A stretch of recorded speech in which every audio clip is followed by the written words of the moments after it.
Aku mau cerita.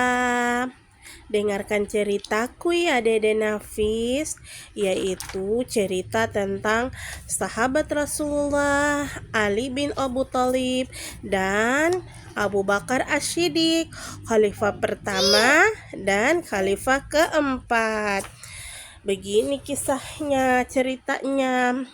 Suatu hari ketika Rasulullah ingin melakukan perjalanan hijrah ke Madinah, tentunya kaum kafir Quraisy tidak akan mau ataupun mereka akan mencegah Rasulullah untuk pergi ke Madinah.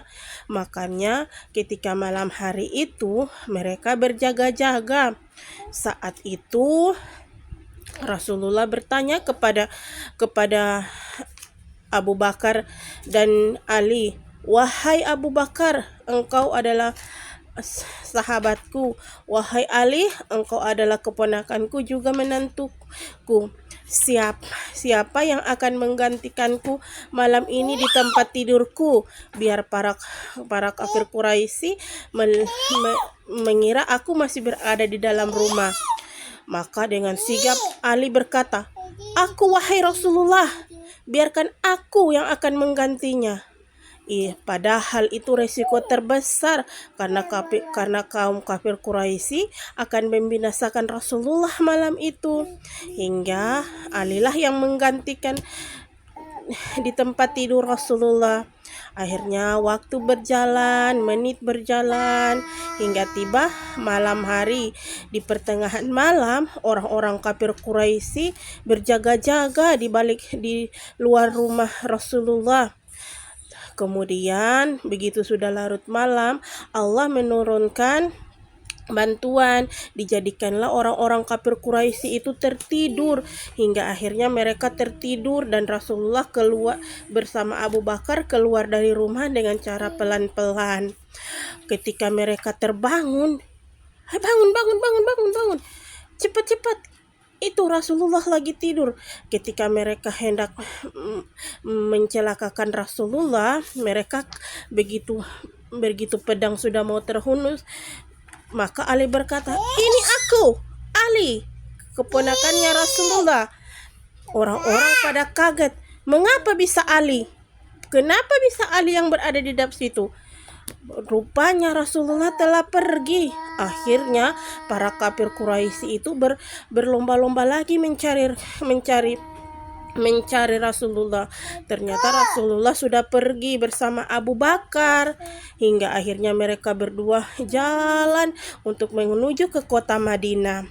Di tengah perjalanan mereka beristirahat. Namun rupanya para kafir Quraisy belum puas. Mereka masih mencari. Hingga tibalah mereka, Rasulullah dan Abu Bakar itu berada di dalam sebuah gua sur di Bukit Safa. Akhirnya mereka beristirahat di dalam situ. Dan orang-orang kafir Quraisy juga mencari-cari. Mereka tidak akan membiarkan Nabi Muhammad pergi hijrah ke Madinah. Hingga akhirnya para kafir Quraisy itu sampai berada di dalam gua di depan gua sur itu. Tapi karena Rasulullah dilindungi oleh Allah perintahkan laba-laba untuk membuat sarang di depan mulut gua dan burung merpati bertelur. Ketika salah satu kafir Quraisy ingin masuk ke dalam, pemimpinnya berkata, "Mengapa kalian masuk ke dalam? Andaikan Muhammad telah masuk ke dalam, tentunya telur burung itu telah terinjak dan sarang laba-laba itu sudah rusak. Jangan masuk ke dalam, nanti di dalam ada binatang buas." Ternyata Allah melindungi Rasulullah dan Abu Bakar As-Siddiq. Ketika di dalam bersama Rasulullah juga merasa takut, tapi Rasulullah menghibur Abu Bakar. "Jangan bersedih," kata Rasulullah. "Sesungguhnya Allah akan memberikan pertolongan sebagaimana tertuang dalam surat At-Taubah ayat 40. Nah, disitulah akhirnya Rasulullah dan Abu Bakar selamat dari para kafir Quraisy. Gitu ceritanya.